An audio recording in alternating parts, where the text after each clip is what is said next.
Today's topic is Sportsmanship.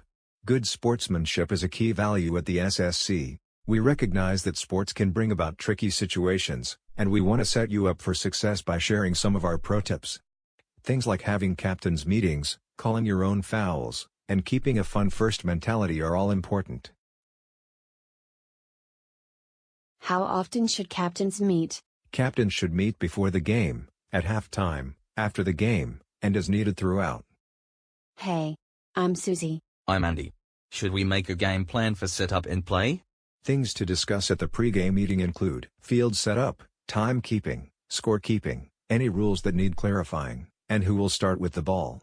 Halftime meetings are important to ensure that both teams can go into the second half on the same page, and talk about any issues from the first half. What is the best way to avoid sportsmanship issues? Many sportsmanship issues stem from players not knowing the rules, or not calling their own fouls.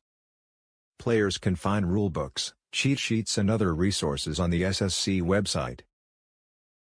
SSC leagues are self-officiated. Players should call fouls on themselves or against their own team. It's important teams take responsibility for their own infractions. SSC leagues are no contact. This means no shoulder-to-shoulder challenges and players should always be in control of their actions. Accidents are still fouls, and teams need to call themselves on it. A good tip is to sub after a bigger foul as it settles the game down. If teams cannot agree on a call, they should hold a captain's meeting. Each side should be willing to compromise to keep the game going.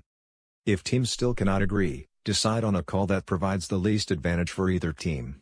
How do we ensure a fun-first environment? Teams can create a fun-first environment by being friendly, encouraging, avoiding overly aggressive play, keeping the celebrations in check after a goal, and adjusting play depending on how the game is going.